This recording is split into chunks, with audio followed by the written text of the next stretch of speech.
j'étais vraiment l'adolescente affreuse.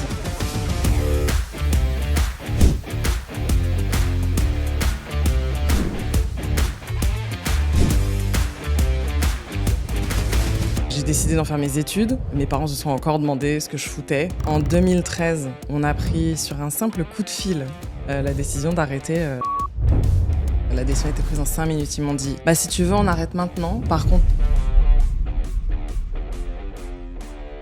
Se lancer dans l'informatique, déjà à 12 ans, en plus en tant que femme, c'est pas classique d'arriver avec aussi cette passion. Je suis curieux de savoir pour toi comment tu le vis finalement. On a refait tous les sites, on a refait toutes les applis de la boîte.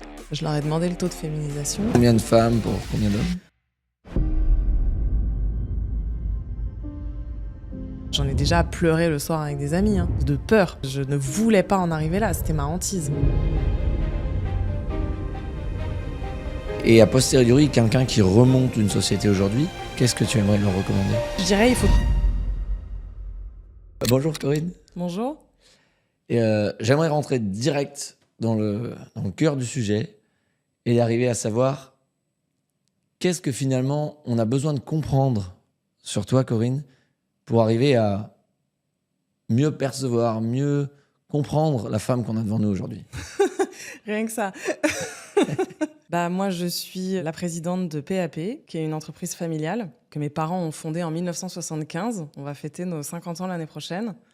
Bravo. Donc à l'époque, c'était un groupe de presse auquel je ne me suis pas du tout intéressée jusqu'à l'âge de 20 ans, parce que je ne me sentais pas du tout concernée par l'immobilier, etc. Et alors c'est vraiment un projet qui était à eux, et mes parents étaient très… ça ne nous regardait pas, en fait. On n'était pas du tout dans une logique, c'est l'entreprise de la famille et nos enfants prendront la suite. C'était vraiment, vous ferez ce que vous voulez. A priori, l'entreprise, on finira par la vendre. C'était vraiment, nous, c'était ça dans notre tête. Et du coup, moi, dans cet esprit, j'étais partie, de mon point de vue, complètement dans une autre voie, qui était l'informatique. Puisque moi, dès qu'il y a eu un ordinateur à la maison, j'étais vraiment l'adolescente affreuse qui se couche à 3h du mat, dans le dos de ses parents, parce qu'elle passe son temps sur Internet. Enfin, voilà. Puis à l'époque, on avait moins la sensibilisation aux écrans, donc c'était un phénomène inconnu. Donc mes parents avaient ça à la maison. Ils se disaient, mais qu'est-ce qu'elle fout? Voilà, donc je suis tombée dans l'informatique à peu près vers l'âge de 12 ans. J'y ai passé beaucoup de temps. J'ai décidé d'en faire mes études. Mes parents se sont encore demandé ce que je foutais. Pour eux, il y avait bien mieux comme ingénieur. On pouvait faire ingénieur en bâtiment, par exemple, un truc sérieux.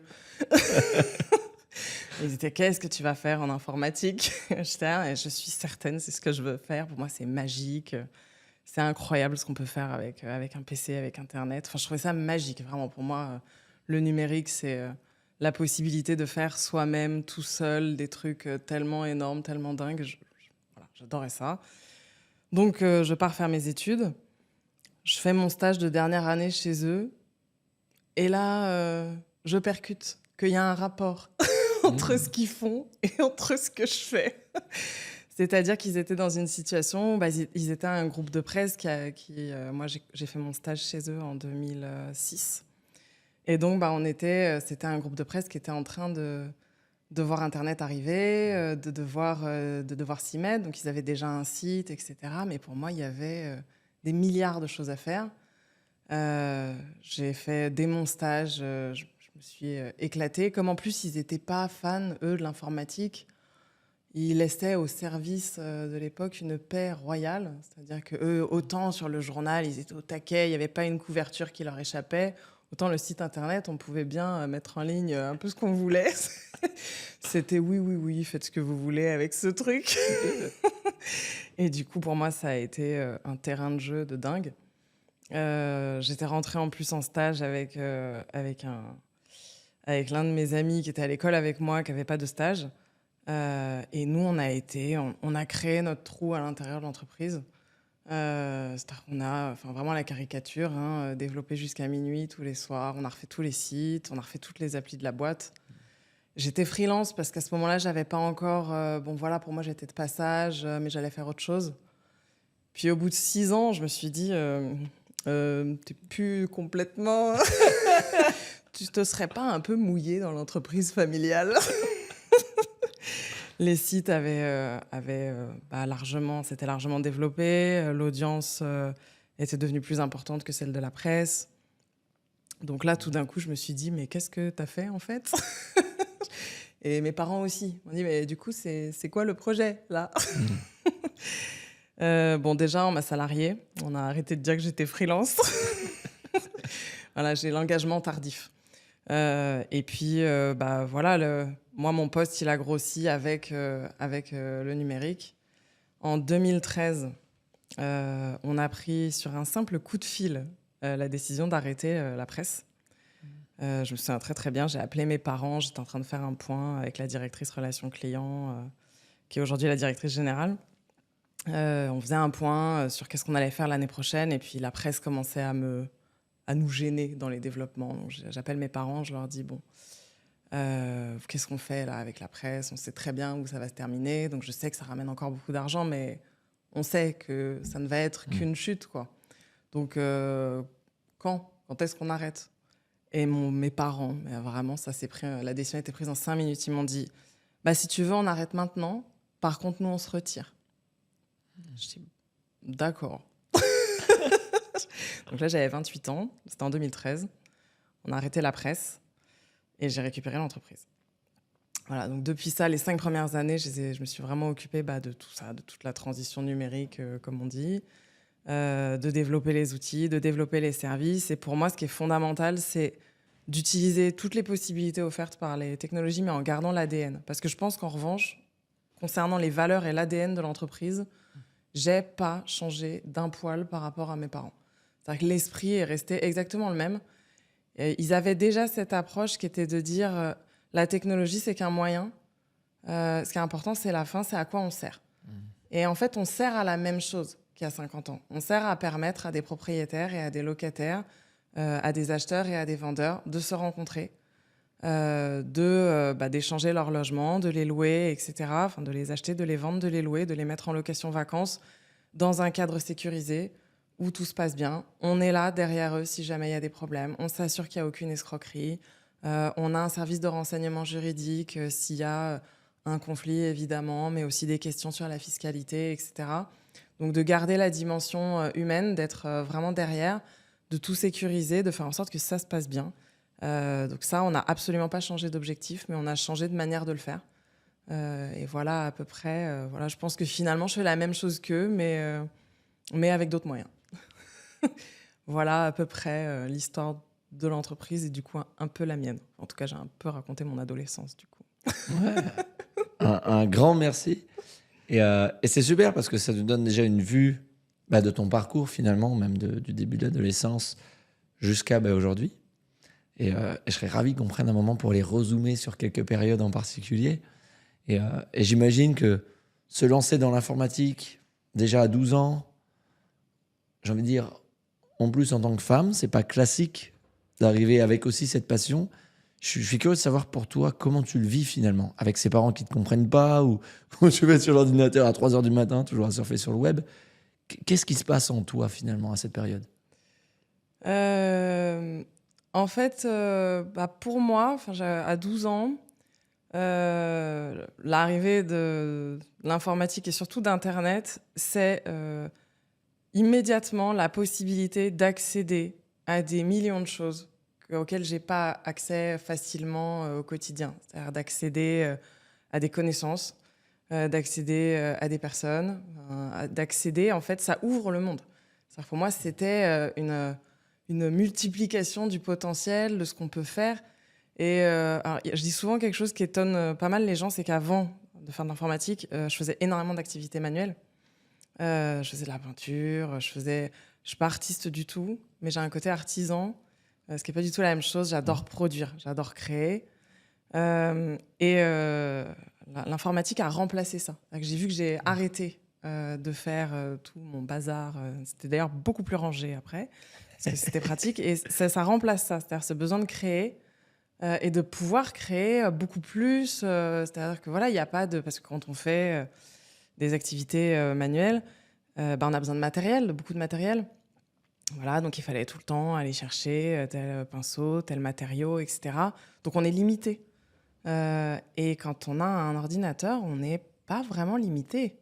Et ça, j'ai trouvé ça dingue. Je me souviens quand ils m'ont parlé des autres types d'ingénierie, je disais ouais, mais je ferai jamais un immeuble toute seule. Tu vois, je peux pas faire un immeuble là dans ma chambre.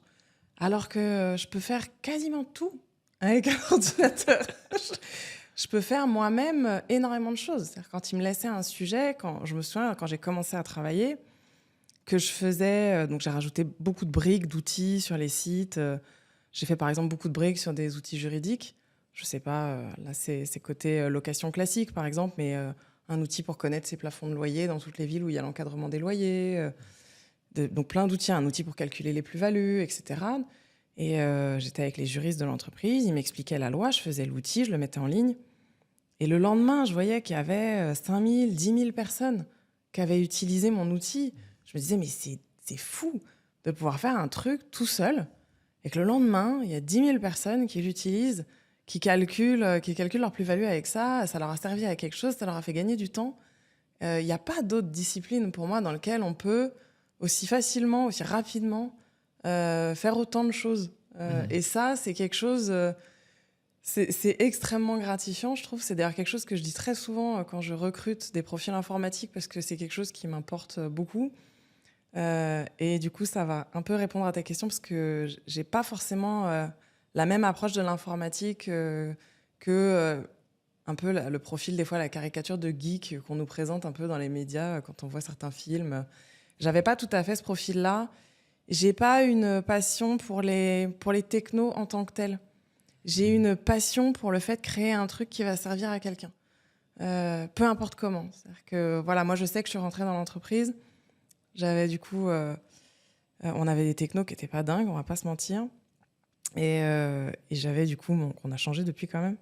Et j'étais donc avec un ami qui est rentré après dans l'entreprise en CDI. Et je me souviens que la seule chose que je lui ai dit, c'est ne rentre pas si tu crois qu'on va changer de techno. Si tu rentres ici, t'acceptes que ça va peut-être être les mêmes technos. Parce que pour l'instant, on n'a pas vidé le changement de techno. Donc ça va peut-être rester des technos pourris. Et c'est pas pour ça que t'es là. T'es là pour faire quelque chose qui sert à des propriétaires, à des locataires, à des acheteurs, à des vendeurs. S'il faut le faire avec des technos en carton, on le fait quand même. Moi, ça m'était égal, en fait. Je peux travailler sur n'importe quelle techno.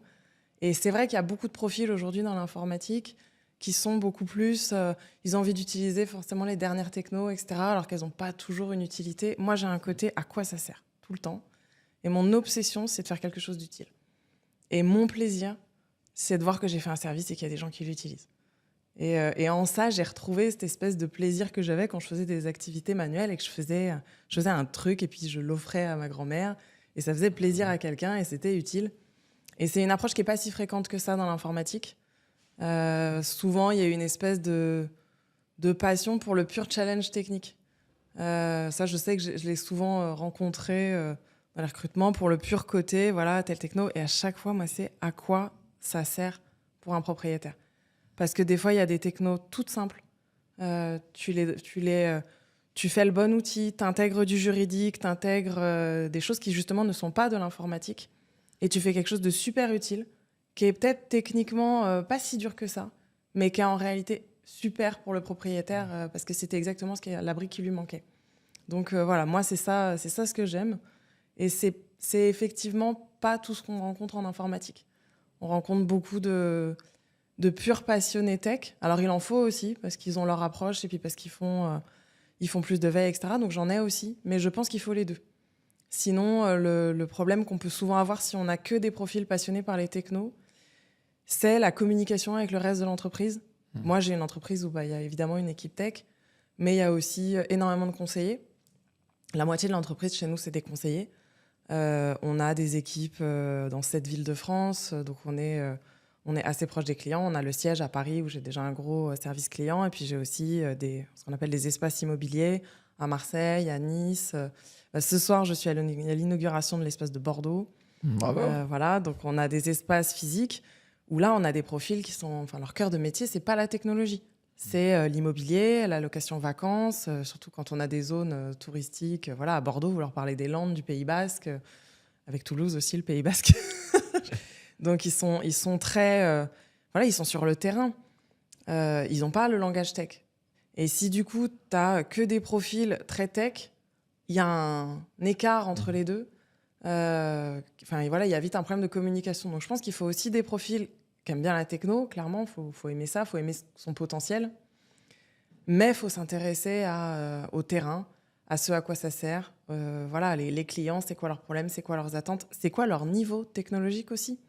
Parce que nous, typiquement, par exemple, on a fait le choix de garder tous les canaux. Chez nous, concrètement, alors il n'y en a plus beaucoup, mais tu veux passer une annonce par fax, tu vas y arriver. J'ai des clients qui gèrent tout par téléphone parce qu'ils ne sont pas à l'aise avec Internet. Donc on a vraiment on a tout gardé, on a gardé tous les canaux. Avec ce côté, bah oui, il y en a qui maîtrisent moins la technologie, c'est pas grave. On peut leur mettre à disposition la technologie sans qu'eux-mêmes la maîtrisent. On est capable d'envoyer quelqu'un faire une visite virtuelle, de la mettre en ligne, etc., alors que le propriétaire lui-même, il n'est pas du tout à l'aise avec l'informatique. Donc on la met à disposition de tout le monde et on fait en sorte que ce soit accessible à tous.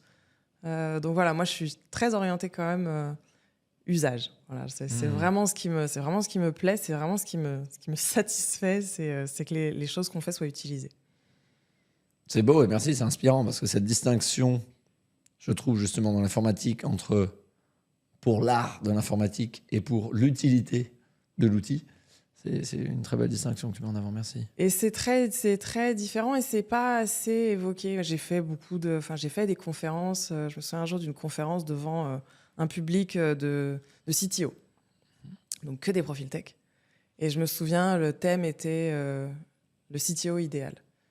Et donc c'était qu'est-ce qu'on doit faire, etc. Le CTO, peut-être pour ceux qui ne connaissent pas, oui. Est-ce que tu peux nous le décrire ? En gros, c'est le directeur informatique, donc c'est quelqu'un qui gère une équipe de tech. Et c'est quoi gérer une équipe de tech dans l'idéal.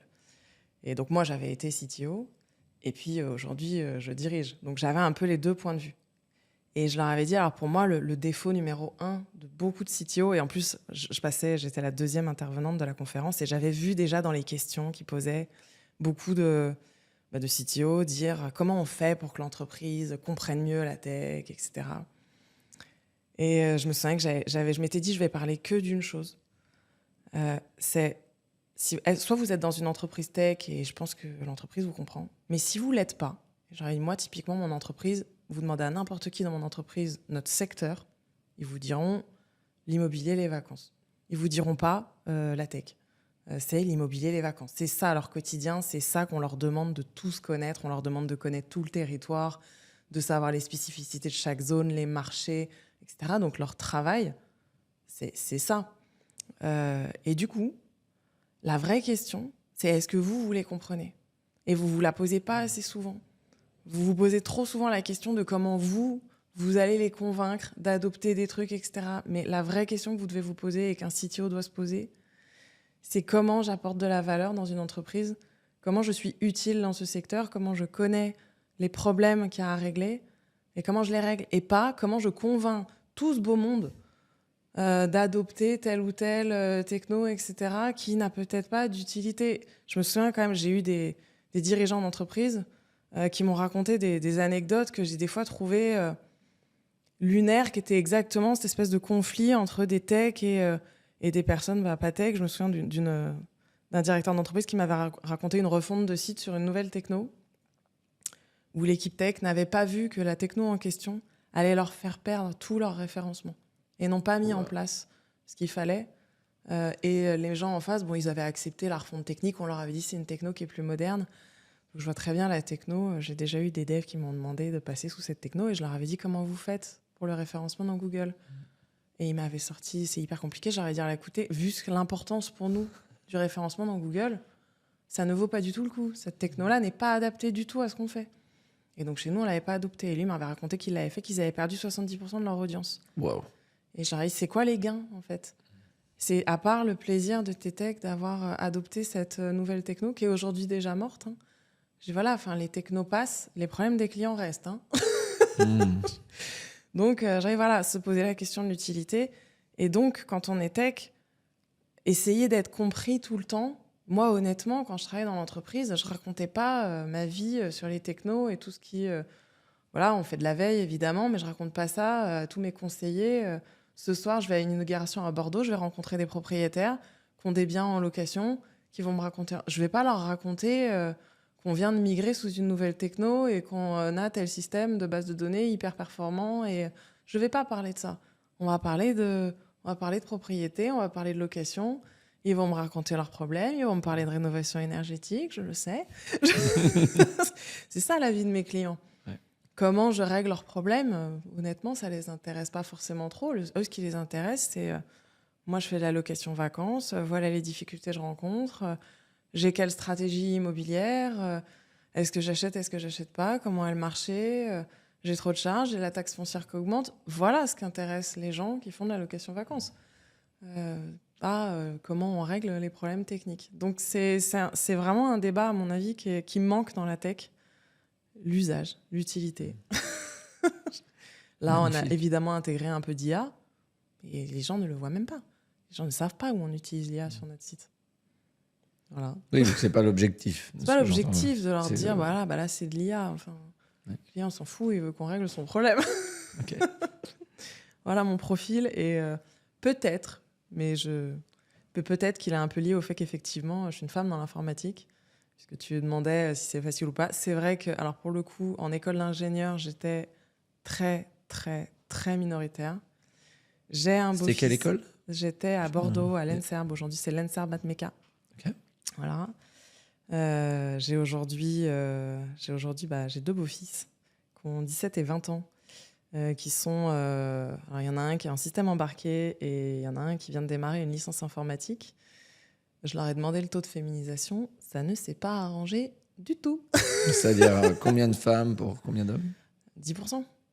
10%, 15%. Il y a peut-être des écoles où c'est un peu plus. Mais, et ce qui est fou, c'est que c'est moins que dans la plupart des autres secteurs de l'ingénierie. Moi, j'ai des copines de l'époque qui étaient en bâtiment. Je vais parler de bâtiment parce que je connais pas mal de monde qui fait du bâtiment. J'ai pas mal d'ingénieurs bâtiment autour de moi. Et on était à 30%. C'est-à-dire que vraiment, les femmes évitent l'informatique spécifiquement. Là, moi, j'ai fait un parcours, j'ai fait une prépa d'abord. En prépa, on était 30% de femmes. Et puis en informatique, ça tombait. Ça tombait. Et je me souviens quand je disais à mes copines informatique, alors qu'il faut savoir que voilà, déjà, les autres secteurs d'ingénierie, c'est pas non plus spécialement féminin. Hein. Le bâtiment, tu te dis pas que les filles se précipitent, tu vois, mais il y a quand même 30%. J'ai une amie, elle est ingénieure hydraulique, pareil, il y a 30%. Et l'informatique est à moins que ça. Ça pose une vraie question. Pourquoi l'informatique encore pire? Ouais, de ton point de vue, pourquoi? Alors mon point de vue, c'est justement que beaucoup de femmes s'identifient pas. L'image du geek a été énormément développée. Ça donne le sentiment que pour faire de l'informatique, il faut être geek, il faut avoir envie de coder jusqu'à 1h du mat. Alors que moi, typiquement, si j'ai, comme je viens de te le dire, comme je suis très orientée utilité, si j'ai rien d'utile à faire, je fais autre chose. Hein, je vis ma vie. Je code pas pour coder. Et du coup, si tu vas faire ingénieur en bâtiment, tu sais que tous les ingénieurs en bâtiment, le soir, quand ils rentrent chez eux, ils font pas du béton dans un saladier. Tu vois, c'est pas leur... Voilà, ils s'arrêtent quand ils rentrent chez eux, ils font ingénieur en bâtiment, c'est un travail normal, tu rentres chez toi, tu t'arrêtes. Il n'y a pas cette idée que tu vas tomber sur des mecs, le soir ils rentrent et hop, ils font des petites maquettes d'immeubles. Non. Enfin, donc tu sais que tu vas être sur un travail normal et que les autres vont être comme ça. En revanche, les filles se disent en informatique, il va y avoir que des mecs qui codent jusqu'à 1h du mat. Et moi, j'ai pas envie de faire ça. Moi, c'est pas ma vie. Et donc elles n'ont pas cette approche de, voilà, de coder pour coder. Mais exactement ce qu'on voit dans le film qui est sorti par exemple sur Zuckerberg, là, The Social Network. Tu vois des mecs coder jusqu'à 2h du mat, ils savent à peine ce qu'ils veulent coder, ils codent vite fait, tu vois, ils font des espèces de compètes. Donc à cette idée qu'il faut vraiment être passionné par la tech pour elle-même, qu'il faut lire Linux Magazine et tout. Moi, j'ai jamais lu ce truc. Et donc, elles s'identifient pas du tout à ce profil-là. Et donc, elles vont éviter l'informatique en se disant, non, ça me correspond pas, c'est pas moi. Moi, j'ai convaincu certaines copines de faire une reconversion dans l'informatique, qui étaient ingénieurs en autre chose où il y avait moins de travail. Je leur ai dit, mais franchement, fais de l'informatique, tu verras, il y a grave du travail et je suis sûre que tu y arriveras. Première réponse, c'est toujours, mais j'ai pas le profil, je code pas chez moi. Je dis, mais ça n'a aucune importance que tu codes chez toi. On te demande de coder dans le cadre du travail et puis c'est bien que tu codes pas chez toi parce que tu coderas pas pour rien. Tu coderas pour régler le problème qu'on t'a donné. Et c'est ça qu'on te demande. Et c'est ça que certains tendent à oublier, le problème qu'on leur a confié. Ouais, c'est top. Et donc là, aux femmes qui nous écoutent aujourd'hui, qui ont cette idée potentiellement en tête, qui peuvent avoir un intérêt pour de l'informatique, mais différent. Donc, je pense que tu en as déjà parlé beaucoup, mais est-ce que tu aurais une phrase, un conseil particulier que tu aimerais leur communiquer? De vraiment pas se laisser arrêter par cette image. On n'a pas besoin de ressembler à un geek pour faire de l'informatique. Ça n'a rien à voir. L'informatique, c'est un moyen de créer des choses extrêmement puissantes. Si vous avez envie de créer, l'informatique vous permet de faire beaucoup avec très peu de moyens. Et il n'y a aucun secteur qui vous permet d'en faire autant avec si peu de moyens. Avec un ordinateur, vous pouvez faire énormément. Et alors, je rajoute à ça que depuis 2 ans, avec ChatGPT, non, mais moi, est-ce que j'arrive à coder? Parce que je code encore. Et des trucs qui avant me prenaient 1 mois, me prennent 3 jours. Ça, vous n'avez pas idée de ce qu'on peut faire tout seul, déjà. Sans moyens, quoi. Je pense à des femmes qui ne sont pas forcément épanouies dans leur travail, etc. Mais vous pouvez faire énormément avec l'informatique. C'est ça qui compte. Il n'y a pas besoin d'être passionné de jeux vidéo et de tech pure, quoi. Il n'y a pas besoin de ça. Donc vraiment, il ne faut pas se laisser arrêter par cette image-là. Je pense que trop souvent, les filles s'auto-censurent dans certaines de leurs envies en imaginant que ce n'est pas leur profil. Et c'est vraiment dommage. Après, ça vaut pour plein d'autres choses pour les femmes. Je pense qu'il y a beaucoup d'autocensure chez les femmes. J'ai aussi participé à des conférences ou des trucs spécifiques pour les femmes, notamment pour les startups.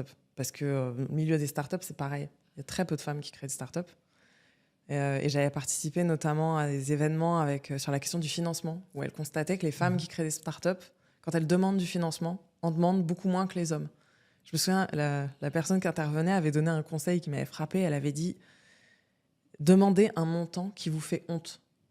Tant que vous êtes en train de demander un financement avec lequel vous êtes à l'aise, c'est que vous ne demandez pas assez. Vous avez beaucoup trop de scrupules, vous n'imaginez pas en face ce que certains hommes demandent, des projets à 1 million, 2 millions, là où vous allez demander 200, 300 000 et vous allez déjà avoir peur de les demander. Il faut y aller en face, ils y vont. Et ça, c'est vrai que je pense que les femmes, il y a un problème de... Il ne faut pas s'auto-censurer, il faut y aller. Moi, je dis souvent ça. J'ai aussi une belle fille, j'ai aussi une fille, j'ai aussi un fils, je suis une famille nombreuse. Et sur les filles, je leur dis, mais attendez de vous faire virer, attendez qu'on vous dise non. Ne dites pas non vous-même, ne dites pas c'est pas le moment, je peux pas demander, ça se fait pas. Allez-y, attendez qu'on vous dise non. Attendez qu'on ferme la porte devant vous. On avait le débat sur les prépas, parce que les prépas, moi j'ai fait une prépa et c'est assez raide. C'est assez... on a quand même des professeurs qui nous disent 3 fois par mois, vous n'avez rien à foutre là, mais comment vous êtes arrivé jusqu'ici, etc., etc. Et moi je leur dis, tant qu'ils vous foutent pas dehors, c'est que vous êtes à votre place. C'est le jeu, c'est rien. On vous balance ça dans la tronche, c'est rien. C'est pour le sport, c'est les codes. Tant qu'on vous vire pas, vous bougez pas. Wow. Intéressant, jolie façon d'approcher les choses et de pas baisser les bras face au challenge, en tout cas. Oui, alors après, je le dis un peu pour les femmes parce qu'elles sont concernées. Je pense qu'il y a des hommes aussi qui sont concernés parce que la prépa, il y a quelque chose de très injuste et c'est vrai pour pas mal d'autres études, c'est que moi, mon père était ingénieur en bâtiment, du coup. Il avait fait une prépa et il m'avait briefé sur la façon dont ça allait se passer. Il m'avait dit, tu t'en fous complètement de toutes les fois où ils te disent c'est nul, tu vas te prendre des 4, tu t'en fous complètement. Ce n'est pas grave, tant que t'es là, tu passes tes concours, t'auras ce que t'auras, n'écoute pas tout ça. Et donc j'étais prête. Donc moi, quand j'ai pris tout ça, j'ai pas bougé, effectivement. J'en ai vu baisser les bras, se dire, y croire en fait. Croire qu'on leur dit, oh là là, mais qu'est-ce que tu fous là? Mais là là, les professeurs, vous voyez, le jeu, c'est de dire, mais j'ai jamais vu une classe aussi nulle. On l'a tous entendu. On était toujours la pire classe. Donc, si t'es pas au courant que c'est des codes et que voilà, c'est un peu pour t'endurcir, c'est vrai que si t'y crois, tu peux te dire, j'arrête. Moi, j'en connais qui ont arrêté la prépa en se disant, mais t'aurais continué, il se serait rien passé. Donc, il faut le savoir. Il y a des endroits où, voilà, ce sont les codes, c'est comme ça. Alors, certains, aujourd'hui, surtout dans la culture dans laquelle on est aujourd'hui, où c'est vrai qu'on se dit, mais ça sert à quoi, en fait, d'essayer d'humilier un peu les gens comme ça. Donc, les gens déplorent un peu ce système-là en disant qu'il faudrait être un peu plus sympa. Et moi, je sais que je suis mitigée. Pour y être passée, je dis, ça a quand même un côté formateur. Parce qu'après, dans la vie, à certains postes à responsabilité que tu connais, que je connais, attends-toi à ce que ce soit pas tous les jours sympa, que t'aies pas tous les jours des gens que t'aies de l'hostilité en fait. Et il faut savoir la gérer, l'hostilité. Il faut savoir pas se démonter dès que les gens te démontent. Voilà, et si t'apprends pas à gérer l'hostilité, si toutes tes études, on te protège, on t'encourage, on te dit bon là t'as raté ça, mais tu vas voir, c'est pas grave, travaille. Enfin voilà, si on est toujours gentil avec toi, à quel moment t'apprends à gérer l'hostilité? Et si tu sais pas gérer l'hostilité, il y a des choses que tu vas pas pouvoir faire dans la vie. Parce qu'il y a des choses où les gens ne prendront pas la peine de t'écouter, les gens ne prendront pas la peine de te rassurer. Donc il faut que tu sois prêt à être assez solide pour te rassurer tout seul, pour pas t'arrêter quand tu as de l'hostilité. Et voilà, je pense que tu as créé ton entreprise. Moi, j'ai repris celle de mes parents. On est quand même d'accord que des fois, il y a de l'hostilité. C'est clair. Et c'est intéressant parce qu'il y a une relation. Au final, mes parents font de la location courte durée depuis 38 ans. Et ce qui a amené à la création de Smiley aujourd'hui, c'est aussi un besoin familial et d'amener cette digitalisation finalement à leurs problématiques à eux, vu que c'était pas leur industrie. Ah bah donc tu dois très bien voir. Mais voilà, ingénieur aussi. Enfin, j'ai pas fini mon diplôme, mais ingénieur aussi de formation. Donc il y a beaucoup d'overlap en tout cas. Ça te parle. Oui, il y a beaucoup de choses qui me parlent très bien dans ce que tu dis. Et pareil, de notre côté, nous en école, il y avait 7 femmes pour 300 personnes. Tu fais, ouais, c'est sûr qu'il y a un gap. Il y a un gap qui est fort. Et voilà, encore une fois, j'adore le fait que tu mettes l'accent sur pourquoi tu utilises l'outil et pas la magie de l'outil en soi. Et certes, c'est bien qu'il y ait des deux. Mais c'est vrai que dans la majorité des cas, c'est quand même comment tu t'en sers. Et oui, cette résilience, finalement, cette façon dont tu as des obstacles qui arrivent et des jugements qui peuvent arriver. Je ne sais pas de ton côté, ce serait intéressant de voir.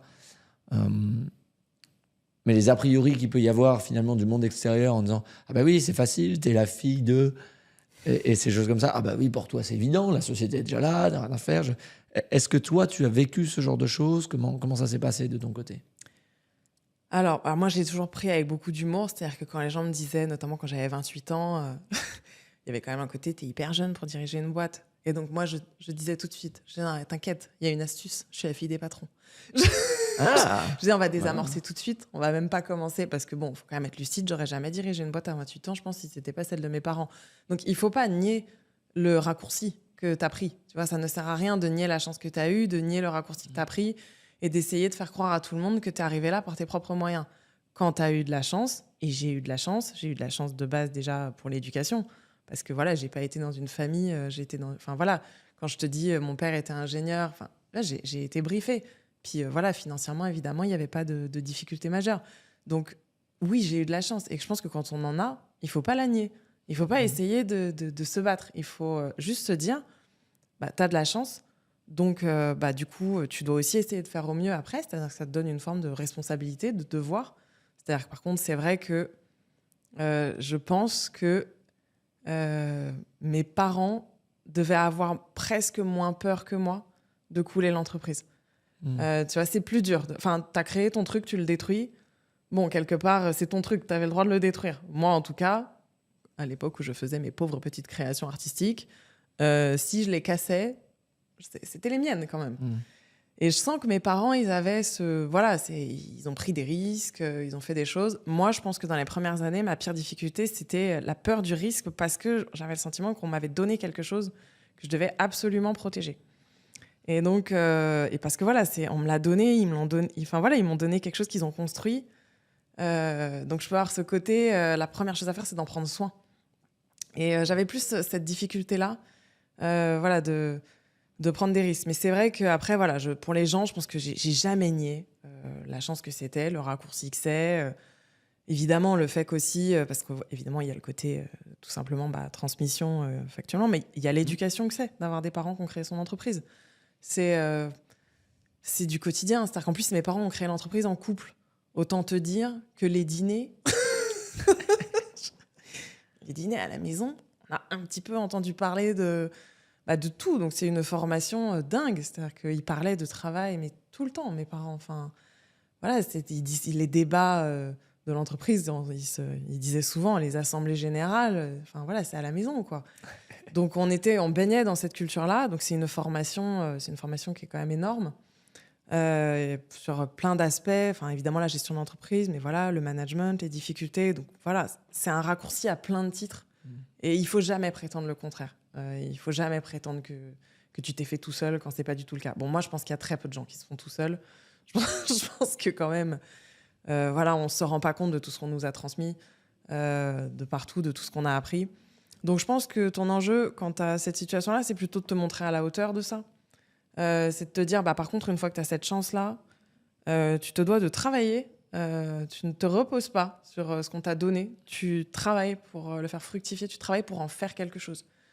Tu ne te contentes pas de t'asseoir sur ce qu'on t'a donné et de dire, voilà, tu t'évites de croire que tu es là par talent.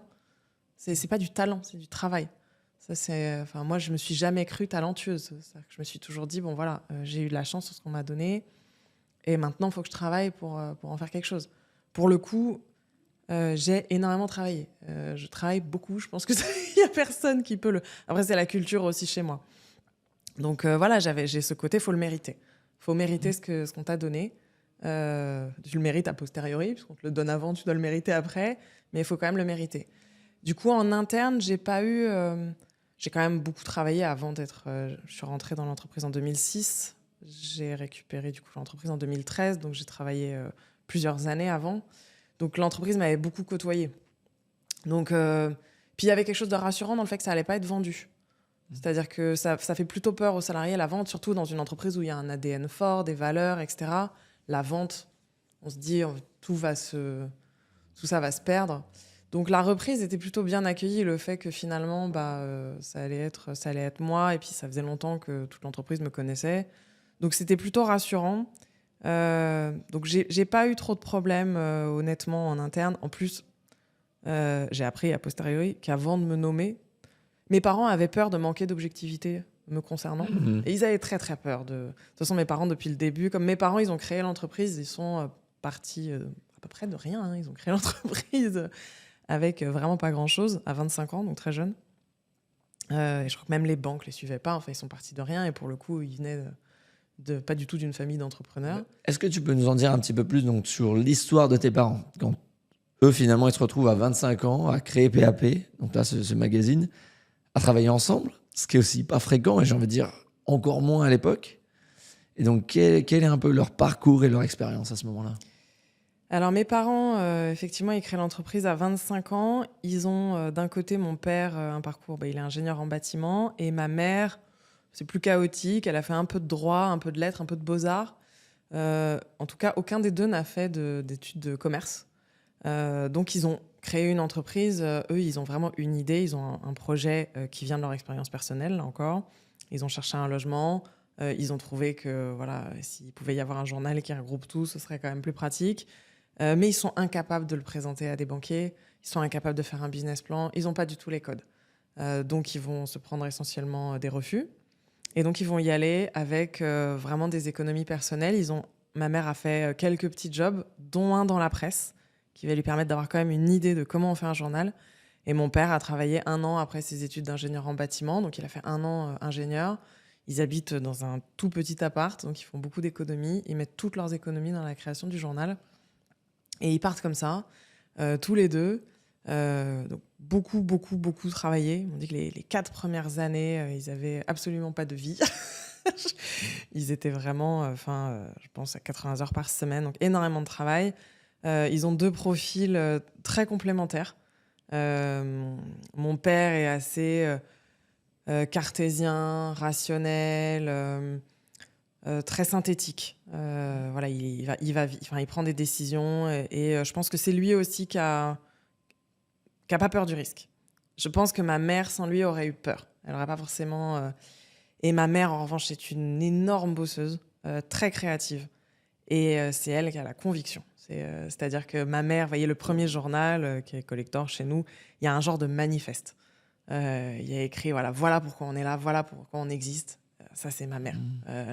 C'est une militante, ma mère. Elle a l'ADN vraiment... Mon père est plus... il veut un produit qui marche, etc. Il veut créer une boîte qui marche. Mais ma mère, elle est... c'est elle qui est vraiment proche des gens, etc. Enfin, qui a ce côté militant, je veux servir à quelque chose, etc. Donc, je pense que je suis une pas mauvaise fusion des deux. Ok. C'est-à-dire que je vois vraiment en le disant que j'ai récupéré un peu des deux aspects. Mais voilà, c'est très complémentaire. Ma mère va être énormément... Enfin, oui, alors la créa, tout ce qui est maquette, la charte du journal, c'était elle. Elle a écrit aussi. Et mon père, plus l'argent. Voilà, la gestion, etc. Il a beaucoup plus une idée des masses financières, etc. Donc, ils ont des profils très différents qui se complètent parfaitement. Et c'est vrai que le bon côté, alors on est quand même en 1975 quand ils créent l'entreprise. Donc là, pour le coup, tu me poses les questions à moi en 2024 de être une femme à ces postes-là, qu'est-ce que ça fait? T'imagines en 1975. C'est-à-dire que, alors ma mère l'a pas du tout mal pris parce que malgré tout, elle était contente de pouvoir créer sa boîte, etc. Mais c'est vrai que je ne compte plus le nombre de personnes qui retiennent que mon père dans l'histoire Hmm. et qui me disent alors ton père et je dis, non, mes parents, ma mère aussi. Donc ça c'est, enfin, je pense que voilà, après ça a joué, ça m'a probablement facilité la vie parce que du coup c'est quand même une entreprise qui est depuis longtemps gérée, notamment par une femme, depuis 1975 quand même. Et c'est bête, mais ça induit des choses. Ça induit que tous les salariés qui sont dans l'entreprise n'ont pas de problème à être dirigés par une femme, parce que sinon ils auraient déjà eu un problème avec ma mère. Donc tu vois, il y avait quelque chose quand même d'assez précurseur là-dessus. Et moi, je pense que voilà, du coup, c'est des choses sur lesquelles j'ai eu aucun problème quand je suis arrivée. Voilà, être dirigée par une femme, c'était d'une banalité. En tout cas, dans notre entreprise, c'était très connu. Et je pense qu'elle a un peu essuyé les plâtres. Je sais que pour elle, ça a pu être plus compliqué.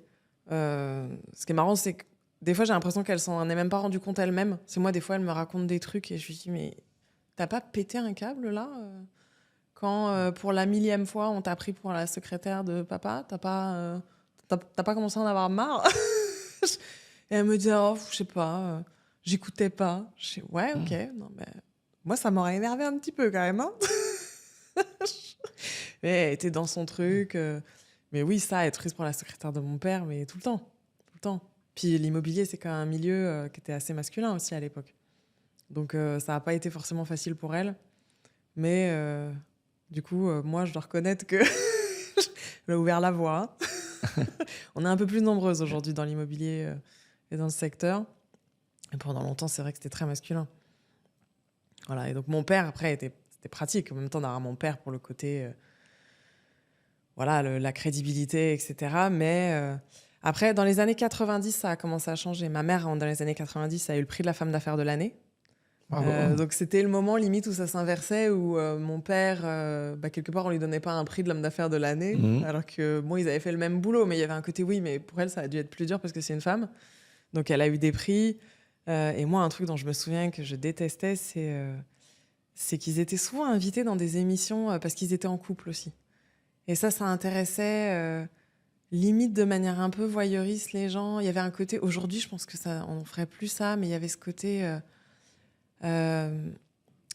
vous travaillez en couple, qu'est-ce que ça fait? Et les gens voulaient savoir si ma mère, du coup, elle était bossy, quoi. Mm. Je me souviens vraiment de reportages où il lui demandait de faire semblant de l'être. Hein. Il y a des reportages où on lui disait, vous pouvez être autoritaire et tout. Wow. Et voilà, où on lui demandait de faire un peu semblant. Je citerai pas les émissions, mais maintenant je sais que voilà, où on lui demandait de faire semblant d'être un tyran avec mon père. Voilà, mon père, bon, il jouait le jeu, des fois il faisait un peu semblant. Enfin, c'est parce que dans les années 90, il y avait un côté, waouh, c'est un couple inversé. Il s'avère que pour de vrai, c'est mon père qui fait à manger chez moi. C'est vrai. Mais ça fascinait les gens. Alors, j'ai ça va, il fait à manger, c'est pas non plus. Et je me souviens, il y a eu des reportages où les gens le filmaient aller faire les courses. Genre, c'est mon père qui a le chariot, incroyable. C'est les années 90, ça. On montrait un homme faire les courses et ma mère au travail et tout le monde se disait, waouh, c'est dingue. Alors qu'en plus, je pense que c'était assez équilibré. Enfin, ma mère faisait d'autres trucs. Donc c'est quand même une époque, je sais, quand les gens disent qu'aujourd'hui ça va trop loin et tout, je dis oui, il y a forcément des choses des fois qui vont trop loin. Mais je regrette pas les années 90. Je regrette pas ça, ce moment où voilà, une femme qui dirige une entreprise, on la caricature comme si elle était... Enfin ouais, c'était vraiment la caricature de l'autorité. Hein. Vraiment, on nous a demandé des plans où on demandait à ma mère de tenir des documents. C'est à mon père qui apportait les documents comme ça. Et donc là, presque le rôle inversé où ton père et devient il voulait secrétaire, vraiment en gros, d'une filmer certaine ça. mesure. Ouais, quoi. c'est ça. Il Il voulait cherchait à vraiment mettre ça en avant. filmer ma mère en train de faire « Tu me referas ça ?» et de rendre le truc. Ça n'arrivait jamais dans la vraie vie. Wow. Mais je me souviens d'équipes télé, on est sur des chaînes grand public, qui venaient comme ça et qui disaient « Vous pouvez montrer comment vous dirigez votre mari ?» Enfin, c'était ridicule. C'est quoi la vérité, donc? Pas du tout ça. C'est-à-dire que mes parents, ils géraient vraiment à deux. Ils n'ont pas le même profil, ils n'ont pas les mêmes points forts et les mêmes points faibles. Donc, en fait, ils avaient leur domaine. Donc, chacun faisait ses trucs et ils savent très bien qu'ils ont besoin de l'autre pour travailler. Donc, il n'y a pas de chef. Ils se sont jamais... Moi, je les ai jamais entendus se parler. Ils ont des désaccords. Donc, quand ils ont des désaccords, ils montrent tous les deux leur point de vue. Des fois, c'est mon père qui l'emporte. Des fois, c'est ma mère. Il y a personne qui traite l'autre comme un paillasson. Enfin, évidemment, quoi. Enfin... c'était bizarre de tout de suite s'imaginer que ça devait être ça, que si c'était les années 90, parce que ma mère avait eu ce prix, donc ça l'avait un peu mise en avant, et les gens se disaient pour qu'elle dirige une entreprise, elle doit être... Oui, ils cherchaient cette dynamique-là. Ouais, ils cherchaient cette dynamique où elle est là et elle écrase mon père, mais c'était faux, c'était pas du tout comme ça. Elle était juste normale, elle parlait avec mon père, elle donnait son point de vue et il écoutait. Enfin...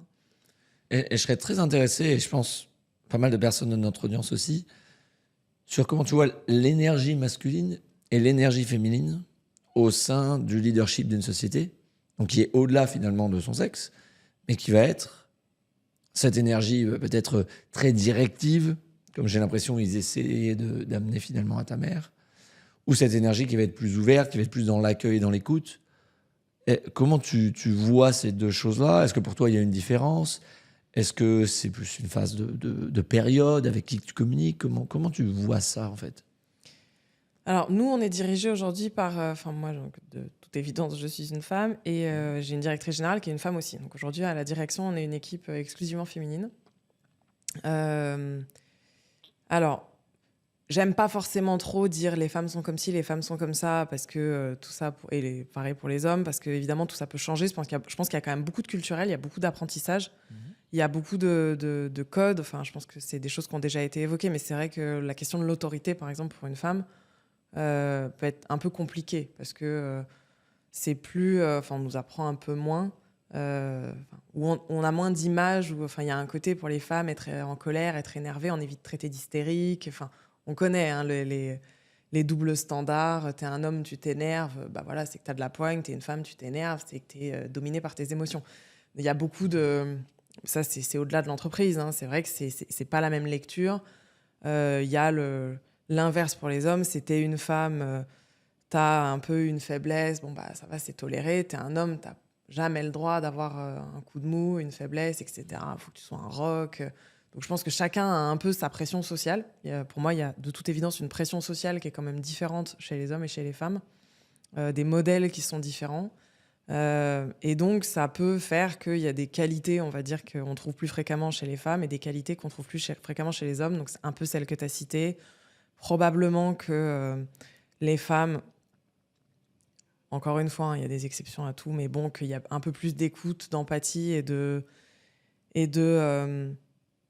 je vais donner le défaut qui, pour moi, correspond. Des fois, je pense qu'on peut être un peu plus lente parce que moi, je vois avec Laetitia, ma directrice générale, on a géré une grosse transition, quand même, la transition numérique, mais on l'a fait doucement pour préserver les équipes. Aucun plan social, par exemple. On a vraiment essayé d'emmener le maximum de personnes sur les changements techno. On a vraiment préservé les équipes au maximum. On a peut-être été parfois lente par rapport à d'autres, mais parce qu'on a voulu garder vraiment la culture. On est une entreprise où tout le monde te dira... je vais donner des faits. On a 11 ans en moyenne d'ancienneté dans l'entreprise. Wow. C'est énorme. Et les gens sont bien. J'ai des gens qui reviennent, qui sont partis, qui reviennent. C'est beau. Voilà, là, cette année, j'en ai 3 qui sont partis, qui ont fait 5 ans ailleurs, qui sont revenus. Parce que les gens, ça, j'en suis certaine, les gens sont bien, les gens ont confiance en nous, on a une grosse continuité. C'est-à-dire que vraiment, c'est vrai qu'on n'est pas brutal. On place l'humain quand même souvent au centre. On calcule toujours l'impact humain. Donc après, évidemment, on a une entreprise à gérer, mais on est vraiment quand même on amène les équipes. Ça a des énormes points forts, c'est-à-dire que je pense que des fois, ça peut avoir l'air lent, et ça l'aide à certains cas. Mais tu vois, quand je vois ça après 10 ans de pratique, je me dis, je pense qu'aujourd'hui, ça nous rend plus rapide parce que quand tu gères comme ça, tu crées la confiance avec tes équipes. Et la confiance, ça te facilite la vie pour les changements futurs. C'est-à-dire qu'aujourd'hui, quand je change quelque chose, je peux dire à tout le monde, mais faites-nous confiance, ça fait 10 fois qu'on change quelque chose. Et vous savez qu'on fait toujours attention à vous. Donc vous nous laissez changer. S'il y a un problème, vous verrez. On écoutera, on réglera les trucs en temps voulu. Et quand tu as construit ça, mais ça prend du temps. Les premières années, elles ont été longues. Moi, j'avais pas la confiance. Les gens, ils pouvaient se dire, elle arrive, elle veut tout casser, elle veut mettre le web, elle veut tout détruire. Tu vois, je gérais la transition. C'est une transition, c'est de la casse aussi. Donc, j'avais pas la confiance. Et donc, à ce moment-là, j'ai mis du temps, tu vois, à passer. Mais aujourd'hui, je pense que ça rend plus rapide. Et je pense que des profils, on va dire, plus masculins, j'en vois parce que j'ai pas mal d'amis qui ont des entreprises aussi, ils peuvent avoir un côté avec beaucoup plus d'aplomb. J'ai ma vision, je sais ce que je veux, je la déploie. Alors que moi, tu vois, c'est bon, j'ai une vision, je vais mettre du temps à faire le chemin pour que les équipes s'amènent, tu vois, je vois le truc, mais enfin, je suis là, je vais là. Comment on arrive? Comment on amène? Alors que c'est vrai que des fois, j'en vois, voilà, ça va plus vite. Mais je pense que dans la durée, si tu gères longtemps ton entreprise, et moi, j'ai vocation à la gérer longtemps, tu peux perdre du temps parce que tu n'as pas ce rapport de confiance. Moi, je me rends compte aujourd'hui à quel point c'est facile de faire des changements. À quel point les équipes sont sereines et on a construit ce rapport de confiance qui font que, voilà, c'est moi qui fais les relations sociales de l'entreprise. Donc, par exemple, je fais les réunions CSE. Et voilà, je peux dire avec 10 ans de preuves derrière moi. Mais vous savez que s'il y a un problème, on le réglera. Donc, c'est pas la peine de suranticiper, de paniquer parce qu'on va bouger tel ou tel truc. On le fait. Si ça va pas, on avise. Et pour plein de sujets, je me rends compte à quel point les choses sont devenues simples. Là, c'est des sujets très basiques de conditions de travail, mais on est parti là pour 1 an et 3 mois de travaux dans notre immeuble. J'apprends la semaine dernière que là, ce mois-ci, là, ça va être extrêmement bruyant. La réunion de chantier, on me dit que ça va être extrêmement bruyant. Bah ça, aujourd'hui, c'est le genre de problème. J'envoie un mail, je sors de réunion de chantier, j'envoie un mail à tous les salariés. Je leur dis, bon, apparemment, le mois prochain, ça va être l'enfer. On attend lundi pour voir ce que c'est. Si ça va pas, on verra avec le télétravail. Terminé.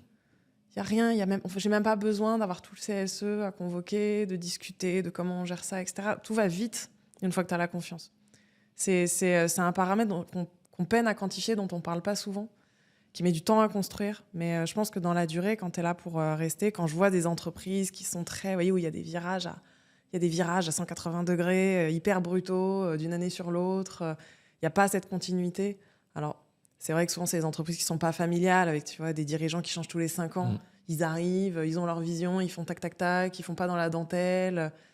Je pense qu'on ne se rend pas compte à la fin du dégât que ça fait et du coût que ça a. Quand tu perds la loyauté, tu perds la confiance de tes salariés, qu'en fait, quand tu traites tes salariés comme ça, ils te le rendront. C'est-à-dire que quand tu vois après des gens qui n'ont plus aucune loyauté à leur employeur, il y a plein de gens, ils vont t'analyser ça, ils vont te dire oui, c'est la génération là qui arrive, ils n'ont pas envie, etc. Non, ils se comportent juste de la même manière que ce qu'ils ont vu dans le monde du travail. Et voilà, la culture, ils sont capables de le reconnaître. Mais s'ils rentrent dans des entreprises où ils se font balader, où il n'y a pas de considération, où sous prétexte que la vision a changé, le dirigeant a changé, alors tout le monde bouge et on s'en fout de vos postes, ils te le rendent. Le jour où ils auront une meilleure opportunité, ils partiront de la même manière. Et là, il ne faudra pas te plaindre du manque de loyauté. Donc, je pense que ce n'est pas une question de génération, c'est une question de culture. Et je pense que ça vaut le coup. En tout cas, aujourd'hui, je suis ravie d'avoir pu construire cette confiance.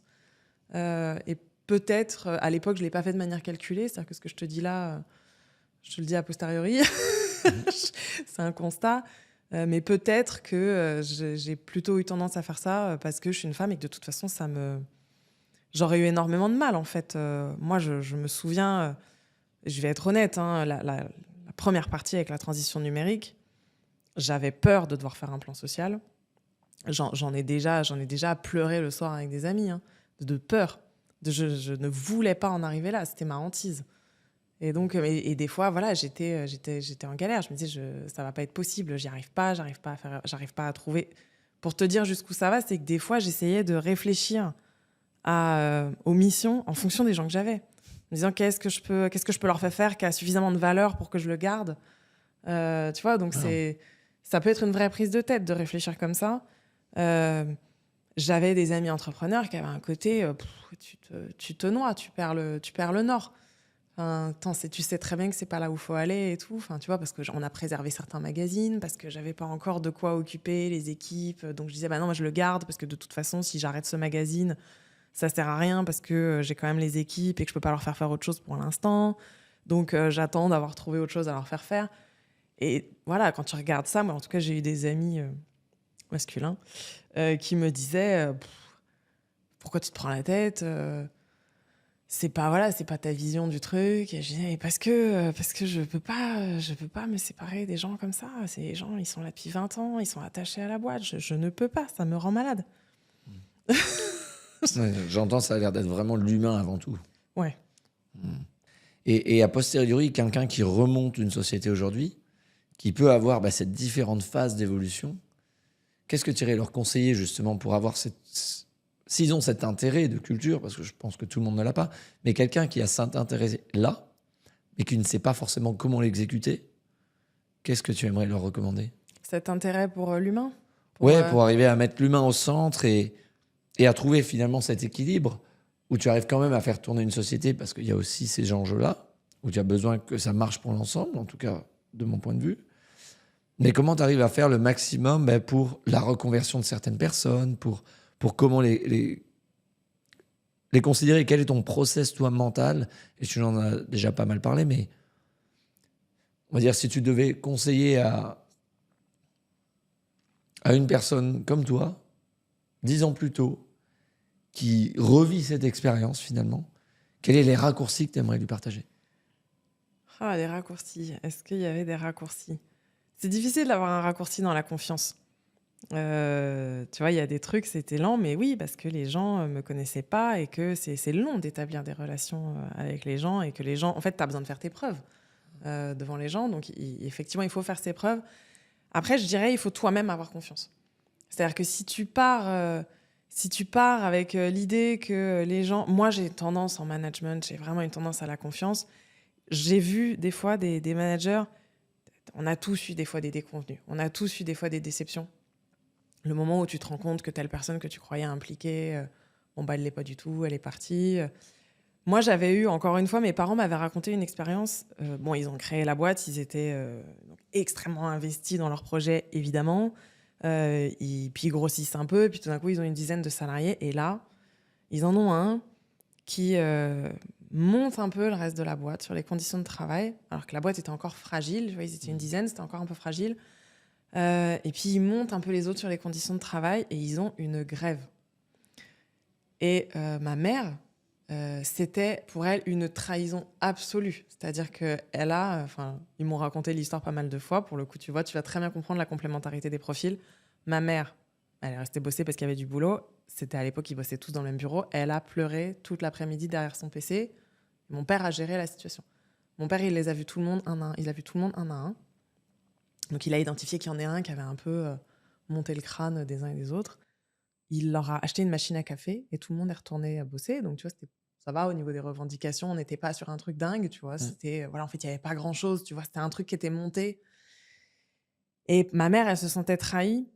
Et moi, ça m'est arrivé. Alors, je vais te dire, moi, j'ai un peu mon équivalent que j'ai eu du mal à digérer. Je pense très peu de temps après ma prise de poste. Bon, tu l'as compris, ma prise de poste, c'était vraiment pas longtemps. J'ai pris mon poste et j'ai annoncé qu'on allait arrêter le journal.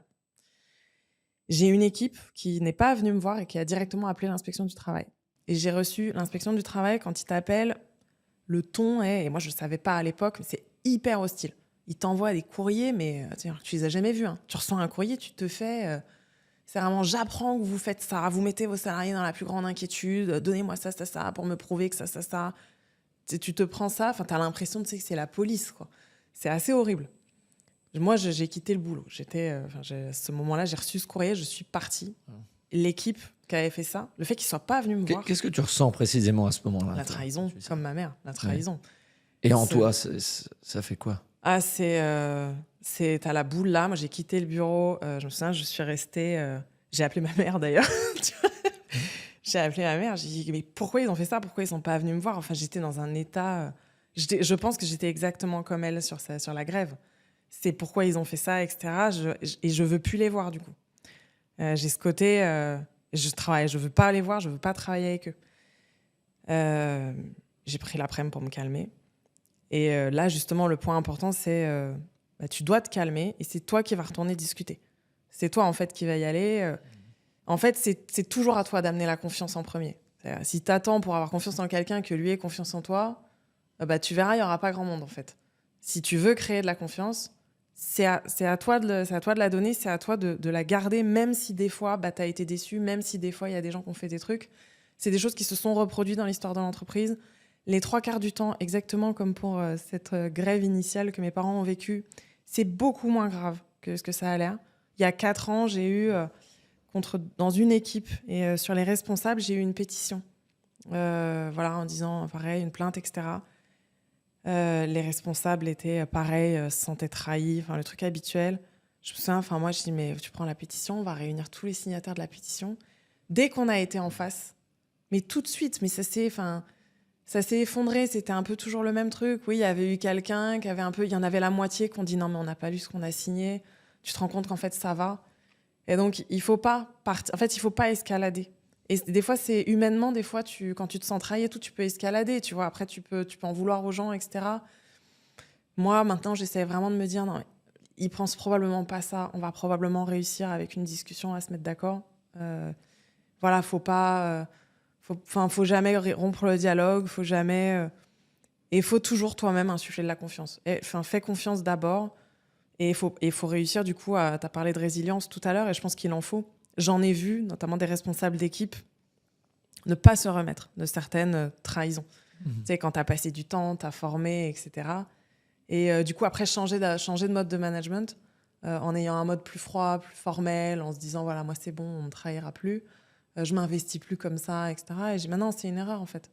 C'est pas parce que une fois sur 10, il y a un problème que tu dois changer. Et oublie pas que 9 fois sur 10, tu as des gens qui ont apprécié comment tu étais, tu as des gens qui ont apprécié que tu sois pas tout le temps dans le formalisme, dans le légal, que tu écoutes, que tu sois simple humainement, que quand ils viennent te voir et qu'il y a il y a un problème dans une entreprise, nous on est 170, t'imagines qu'il y a en permanence des problèmes de santé, des problèmes familiaux. Et voilà, tu es là, tu composes, t'es pas rigide, tu comprends les problèmes des uns et des autres. La plupart des gens te le rendront, en fait. Pas forcément tout de suite, etc. Mais tu vas finir par créer un climat où ça vaut carrément le coup.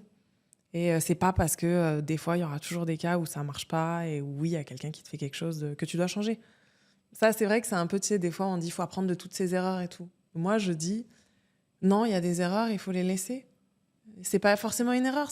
Si tu fais confiance à tout le monde et qu'il y en a 1 sur 10 qui te trahit, est-ce qu'il faut arrêter de faire confiance à tout le monde ? Non, tu vois, parce qu'en fait, sinon, tu vas pénaliser les 9 autres. Donc moi, je dis des fois, ok, manifestement, il y a un raté, mais c'est pas grave, on continue. C'est pas grave, là, ça a pas marché, là, on s'est trompé, là, on a fait une erreur de jugement.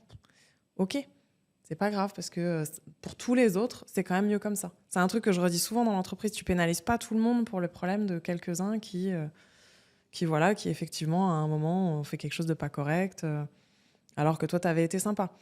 Mais bon, ça demande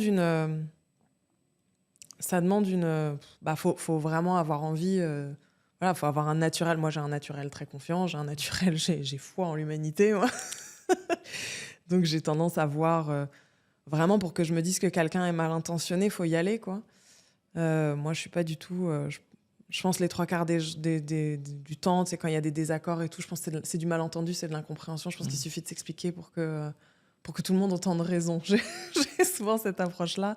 Donc, j'essaie vraiment de résorber les conflits en discutant.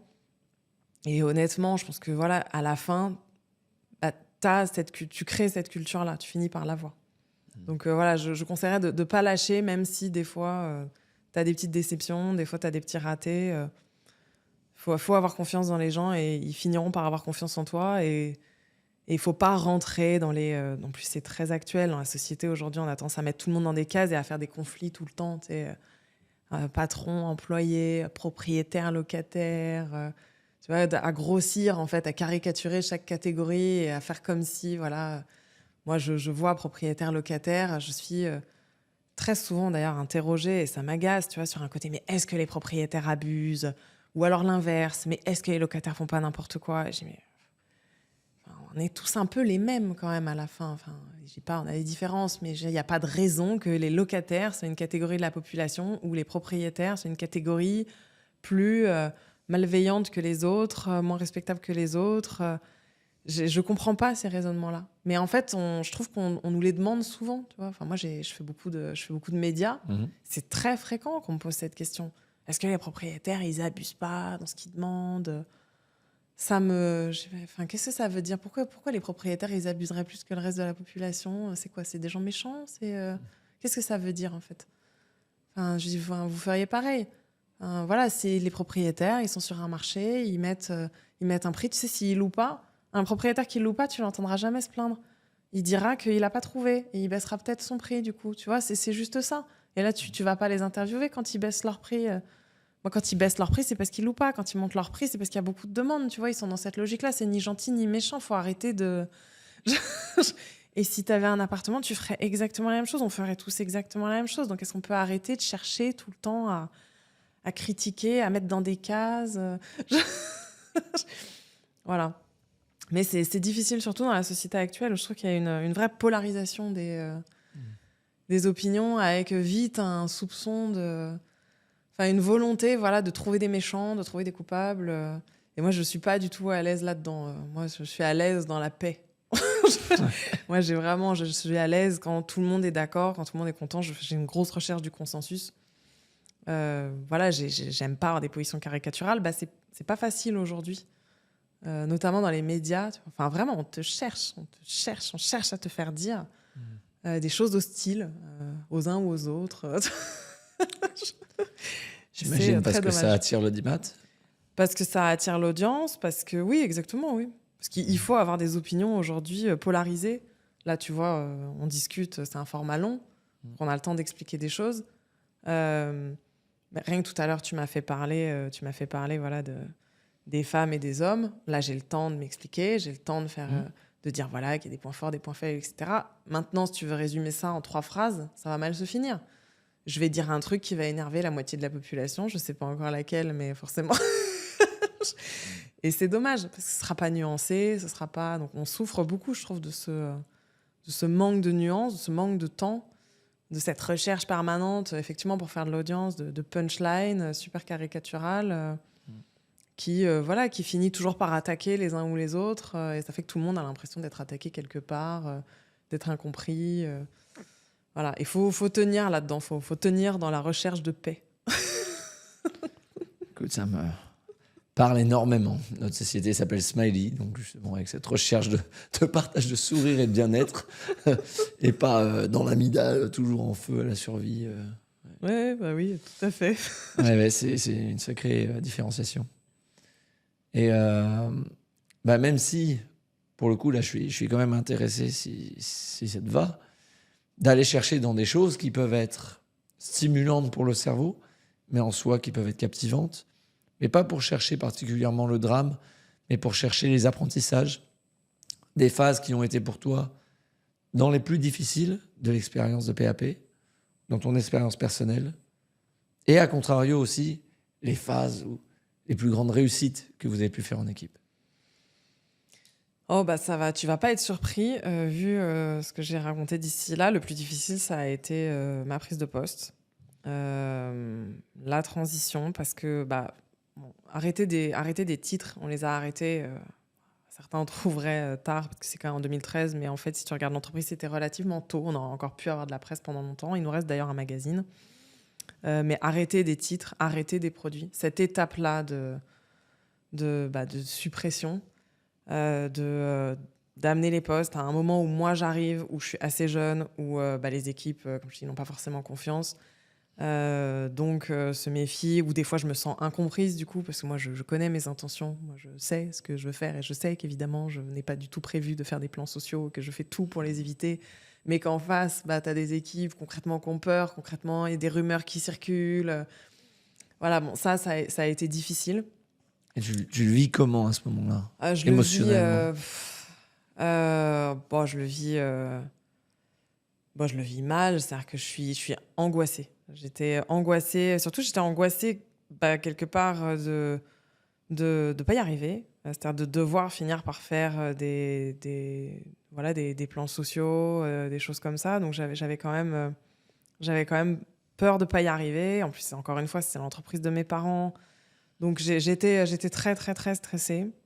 Je vais quand même dire, à l'époque, comme j'avais déjà 8 ans de boîte, bon, il y avait déjà, moi, j'avais dirigé les techs, donc toute cette équipe-là, j'avais déjà une équipe qui me faisait confiance, qui était très bien. Donc des fois, je retournais travailler au milieu de cette équipe-là Mhm. pour me rebooster un peu et pour retrouver un univers où voilà, ils savent comment je travaille, ils savent où je vais, etc. Donc je faisais un peu des allers-retours, j'avais un bureau et puis des fois je me réinstallais dans l'open space, des fois pendant longtemps, hein, je pense. Il y a un moment, je me suis réinstallée 1 an au milieu d'eux. Je pense que j'avais besoin de terrain, j'avais besoin Mhm. d'avancer. Je me disais de toute façon, il y aura pas, enfin, il faut que je démontre les choses, il faut que je montre ce qu'on fait pour que ça aille. Donc, mais voilà, des fois le sentiment de solitude, beaucoup l'angoisse. Bon, j'avais quand même aussi la directrice générale qui a 25 ans de boîte. Tu vois, on est dans la continuité chez nous. Mhm. Moi, maintenant, j'ai 18 ans de boîte et elle a 25 ans de boîte. Elle était là avant moi. Elle dirigeait le service client et donc elle a été nommée directrice générale en même temps que moi. Donc, j'étais pas toute seule et heureusement. À la limite, tu vois, tout à l'heure, tu me demandais un conseil pour ceux qui démarrent, vraiment bien s'entourer, surtout d'un rayon proche. Tu vois, il faut que tu aies un minimum de collaborateurs en qui tu as une confiance absolue. Vraiment, avec qui tu ne fais mais aucun calcul, à qui tu peux donner tes doutes, à qui tu peux... vraiment, il faut une confiance absolue. Et moi, ça, pour le coup, j'en ai un certain nombre dans l'entreprise voilà, où je suis absolument sans filtre. Je peux leur dire tous les doutes, tous les trucs, ça me va pas, etc. Aujourd'hui, j'en ai quand même un certain nombre. Et déjà, à l'époque, j'en avais un peu. Je pense que sinon, j'aurais pas tenu. J'aurais pas tenu si j'avais eu que des équipes qui me connaissent pas, qui je suis en train d'essayer d'expliquer des changements et ça les fait flipper parce qu'ils savent pas où ils vont aller, comment ça va se passer pour eux. Voilà, ça aurait été extrêmement compliqué. Donc j'avais un petit réseau qui s'est étendu au fur et à mesure. Et ça, c'était clairement les années les plus difficiles. Les meilleures années, c'est les dernières. Ouais. C'est bien, ça veut dire que je progresse. C'est Bravo. les dernières. Non, mais alors, il y a quand même quelque chose de paradoxal parce que là, bon, PAP, on fait achat, vente, location, location, vacances. Et on fait tout l'immobilier, donc on va même sur le neuf et la construction. Donc là, en ce moment, depuis 2 ans, on est quand même, notamment sur le neuf et l'immobilier en général, il y a quand même une grosse crise. En location vacances, on la vit pas, c'est l'un des rares secteurs où ça va bien chez nous. Mais côté immobilier, en ce moment, c'est extrêmement difficile. Et paradoxalement, on s'éclate. C'est-à-dire qu'en fait, maintenant que tout ça a été mis en place, tout ce que je te disais, voilà, que les équipes, la transition elle est faite, on a des équipes qui sont vraiment compétentes partout, l'entreprise est organisée d'une manière qui est beaucoup plus efficace, etc. On sort plein de trucs. On sort plein de trucs et tout est hyper gratifiant. Tu vois, on a sorti sur tous les produits, je sais pas, par exemple, là, ça fait 1 an qu'on fait des ateliers en ligne avec les particuliers. On a sorti ça, on a eu l'idée. 2 mois plus tard, on faisait des ateliers. Donc, les ateliers, c'est des webinaires grand public où on a dans les 500 particuliers à chaque fois avec un chat, on répond aux questions. Moi, j'adore ça parce que aujourd'hui, à mon poste, j'ai plus forcément le temps d'avoir tout le temps. Enfin, j'ai pas les clients au téléphone très souvent. Et du coup, des fois, le terrain me manque un peu. Alors, des fois, je fais le chat d'un atelier. Des fois, c'est moi qui réponds au chat parce que je vais avoir d'un coup 500 propriétaires sur un thème. Donc, on fait vendre, on fait la location vacances, on fait la location classique, signer un contrat de location, trouver un bon locataire, les passoires thermiques, l'encadrement des loyers. Donc, on a plein de thèmes. Et des fois, justement, je vais me faire moi-même un chat. Donc, il va y avoir quelqu'un de chez nous qui l'anime, c'est pas moi. Mais en réalité, la personne qui répond sur le chat, c'est moi. Et j'adore parce que d'un coup, en 1 heure, je vois toutes les questions que les gens posent. Et ça m'éclate. Non, parce que tu sors de là, c'est hyper enrichissant. Tu vois tout de suite de quoi parlent les gens, quelles sont leurs préoccupations, tu vois, c'est quoi les trucs qu'ils trouvent compliqués. Enfin, c'est extrêmement enrichissant. Et ça me permet vraiment d'avoir un rapport au terrain, mais hyper rapide. Donc moi, j'adore ça. Et on a lancé ça en septembre dernier. On en a fait un par semaine tout le début de l'année. On avait appelé ça les jeudis de l'immobilier, en référence au journal avant qui sortait le jeudi. Et ça marche tellement bien que là, depuis cette année, on en fait 5 par semaine. Waouh! Voilà. Sur la location vacances, on le fait une fois toutes les 2 semaines ou une fois toutes les semaines. Tu vois. La vente, on l'a fait 2 fois par semaine, tellement on a de gens. Donc tu vois, on a des tonnes de projets comme ça. Et je trouve qu'on a un rythme de sortie de nouveautés. On a sorti la Locatech l'année dernière. Pareil, ça marche très très bien. Avec des dossiers de location. Et voilà, ce rythme, tu vois, au début, tu m'as fait parler de mon parcours et tu as compris ce que j'aimais, donc faire des produits et tout. Tu te doutes que la période où je supprime des produits, où je consolide l'existant, forcément, c'est pas ce que je préfère, tu vois, c'est vraiment une période qui est dure. Mais depuis que tout ça a été fait, qu'on a fait bouger les compétences, qu'on a restructuré l'entreprise d'une manière qui est plus cohérente avec l'activité web, on sort des trucs tout le temps. Et ça, même des petits trucs. Il y a des trucs dans ce qu'on a sorti cette année, je les ai fait moi-même le soir. Un truc tout bête, et ça, c'est moi qui l'ai fait parce que c'était petit. Et puis, j'ai ChatGPT, donc maintenant, j'arrive à faire des trucs. On a sorti des panneaux à vendre. Tu vois, c'est en fait maintenant, si tu passes une annonce chez nous, tu peux avoir un panneau. On t'envoie un panneau avec un QR code. J'aime bien mixer le numérique avec le terrain. Il y a un QR code juste pour ton annonce. Donc déjà, c'est top. Moi, quand j'étais petite, ma mère qui est assez passionnée d'immobilier, dans la rue, c'est hyper fréquent qu'elle voit un appart et qu'elle veuille savoir ce que c'est. Parce que voilà, c'était près des bureaux, donc ça l'intéressait. Et elle était toujours frustrée parce qu'elle savait pas ce que c'était. Et j'ai repensé à ça et je me suis dit, attends, avec les QR codes, depuis le Covid, tout le monde sait utiliser les QR codes. Parce qu'il y a 5 ans, les QR codes... personne ne savait s'en servir. Maintenant, c'est bon, depuis que les menus des restaurants... C'est ça, depuis le Covid, par chance. Depuis le Covid. Ça s'est passé. Du coup, j'ai repensé au truc. Je me suis dit, mais attends, mais c'est super ça. Donc, on a fait des panneaux. On a un atelier qui met des étiquettes de conteneurs chez nous avec un QR code. Donc, tu as un panneau individualisé. Tu passes dans la rue, tu vois un appart qui te plaît. Tu flashes, tu l'as sur ton téléphone. Et ça, je l'ai fait moi-même. Avec ChatGPT, un week-end. Cool. Je me suis dit, mais attends, on peut faire ça. Voilà, mon générateur de QR code, c'est ChatGPT qui va me le faire, etc., etc. Et j'ai sorti le truc toute seule. Et voilà, et c'est sorti. Et aujourd'hui, on distribue 1500 panneaux par mois. Wow. Donc, tu vois, bon, t'as compris à peu près ce qui me motive. Mais en ce moment, voilà, on sort des trucs tout le temps, quoi. Voilà, donc je m'éclate en ce moment. Ouais, ça a l'air fascinant, cette phase où, là, quand on parle des étoiles dans les yeux, ou en discussion avec vos clients, arriver à voir quelles sont leurs problématiques et derrière créer des solutions par-dessus. Ça a l'air d'être vraiment ça là qui te Ah non, mais ça, c'est mon moteur, ça. Ouais. C'est mon moteur et c'est le moteur des gens de l'entreprise. Donc, c'est le paradoxe. Objectivement, on a fait une année difficile dans les chiffres, dans les chiffres essentiellement, on a fait une année difficile. C'est pas du tout une bonne année. Mais dans les projets... dans ce qu'on sort. Je trouve qu'on a fait plein de beaux projets et quasiment tout marche bien. On ouvre des boutiques. Là, je te disais, ce soir, j'inaugure Bordeaux. En début d'année, j'ai inauguré Marseille et Nice. Voilà, ce soir, je vais voir des propriétaires. Je vais discuter avec des propriétaires. Ils sont hyper contents qu'on s'installe là-bas. Je les trouve hyper beaux, en plus, nos locaux. Donc voilà, on a plein de projets intéressants. Et donc voilà, évidemment, j'espère qu'à un moment, cette crise du logement va s'arranger. Mais paradoxalement, voilà, en termes d'ambiance, c'est bien meilleur c'est bien meilleur que quand je suis arrivée, où le climat était plus difficile parce que c'est des phases où tu supprimes des titres et tout. Donc tu vois, l'ambiance, c'est pas strictement lié aux résultats financiers de ton entreprise. Tu peux traverser, là vraiment, c'est une crise difficile, là, ce qu'il y a en ce moment du côté de l'immobilier, et avoir des équipes super positive. Et ça, justement, c'est important. Tu vois, je te parlais de la confiance. Moi, tous les ans, je fais une réunion avec toute l'entreprise. Donc là, je l'ai fait en juin. En juin de l'année dernière, je leur avais dit, sur tel produit, je pense qu'on va faire moins 20. Là, cette année, on a fait moins 20%. Donc, on a fait exactement ce que je leur avais dit l'année dernière. Et voilà, je leur dis... plein de salariés sont venus me voir en me disant, ce qui est marrant, c'est que vous avez quand même annoncé des nouvelles qui n'étaient pas réjouissantes. Mais ça va, quoi. Et puis, c'était transparent. Je leur ai dit, bon, alors, je vous avais dit moins 20. Eh ben, c'est exactement ce qu'on a fait. Beaucoup. Voilà. On est content d'avoir vu juste. On aurait préféré se tromper, mais c'est exactement ça. Voilà. Et voilà, et c'est vrai qu'il y avait des trucs, c'était pas facile, quoi. Le marché est compliqué. Du coup, il y a des titres qui baissent, etc. On a un magazine qui est pas simple, qui est sur la construction. En ce moment, la construction, c'est très compliqué. Et nous, c'est notre magazine. Donc voilà, et je leur dis franchement, et encore une fois, tu vois, je reviens sur cette valeur de la confiance. Quand tu l'as, tu peux parler de ça de manière transparente avec tes équipes.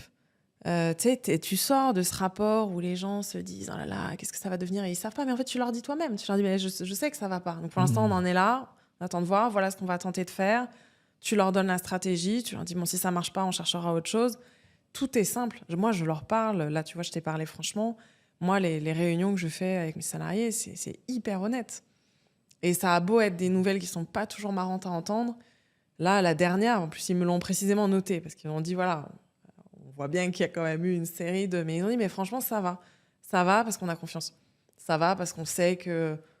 on sait que vous allez faire au mieux, qu'on va tous faire au mieux et on a tous envie que ça marche et de passer à la crise et que ça aille, quoi. Ouais. Et ça, c'est tellement pas quantifiable. Mais tu vois, pour faire une analogie avec la location vacances, je trouve que c'est la même chose. C'est pas quantifiable, c'est pas mesurable, ce qu'apporte la confiance. Et on se rend pas compte. Moi, tu vois, sur l'esprit de la plateforme, un truc que les propriétaires nous disent souvent, c'est qu'effectivement, chez nous, c'est une plateforme avec une clientèle très familiale. On n'est pas dans une clientèle qui est très consumériste. On est, ils échangent directement avec les vacanciers. Les propriétaires et les vacanciers échangent. Ils se mettent d'accord. On n'est pas dans la consommation pure et dure, quoi. Moi, le gros de mes clients, c'est vraiment des propriétaires de résidences secondaires, donc c'est quand même un peu chez eux, tu vois. T'es pas dans le pur investisseur qui aménage son truc vraiment pour le louer. Là, voilà, c'est des résidences secondaires, c'est beaucoup ça, ma clientèle. Donc, c'est quand même un peu chez eux, donc ils aiment bien quand même discuter un peu avec les vacanciers. Et en fait, il y a tellement de problèmes que juste t'as pas quand t'as ce rapport-là direct avec les gens, quand ça se passe bien. Il y a tellement de choses qui se règlent simplement. On ne se rend pas compte de ce qu'on détruit quand on rend les choses très formelles, très mercantiles, très contractuelles, ce qu'on se crée comme conflit, comme... Voilà, donc je pense que c'est dommage, parce que comme c'est pas compté, ça peut tendre à être détruit, à être cassé. Alors qu'en fait... moi, pour avoir vécu en plus un peu les deux phases, des fois, je me rends compte à quel point il y a des choses, aujourd'hui, je l'ai dit hyper simplement, ça se passe très bien, je les aurais dit à 10 ans, voilà, j'aurais eu l'inspection du travail, j'aurais eu plein de problèmes. Tu vois. Tout ça, tout ce qui a changé, c'est qu'aujourd'hui, ils me connaissent, je les connais, et que, voilà, on sait qu'ils connaissent mes valeurs, ils savent comment je gère, ils savent qu'ils peuvent me faire confiance. Moi, je leur fais confiance aussi, donc je leur parle de manière tout à fait transparente. Tu gagnes un temps fou. Il y a tellement moins de conflits. Et comme tu l'as compris, comme moi, je suis très dans la... Vraiment, j'aime pas le conflit. Donc voilà, c'est la meilleure période, c'est plutôt maintenant, parce que j'ai vraiment plus du tout de conflit. C'est génial. Et du coup, on est juste concentré sur le fait de sortir des trucs. Si ça marche pas, c'est pas grave. Il y a plein de trucs qui marchent, parce que quand on sort beaucoup, forcément, il y a beaucoup de choses qui marchent. Voilà, ça j'adore. Magnifique. Et pour conclure, alors ça aurait été top de pouvoir continuer encore plus longtemps, mais on va conclure pour aujourd'hui.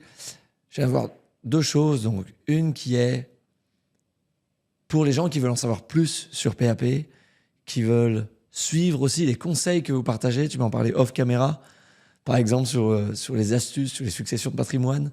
Donc peut-être, est-ce que tu peux nous en parler un petit peu d'une ou deux de ces astuces, et où est-ce que ces gens vont pouvoir aller en voir plus sur ces astuces-là, sur les autres, sur finalement travailler avec vous aussi, quoi.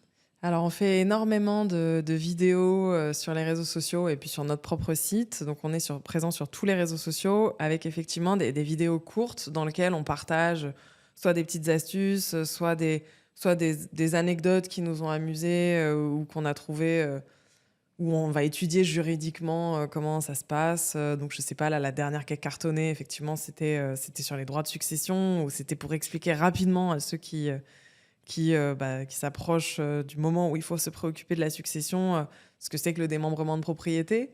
Mais voilà, le tout de manière assez brève et toujours assez ludique.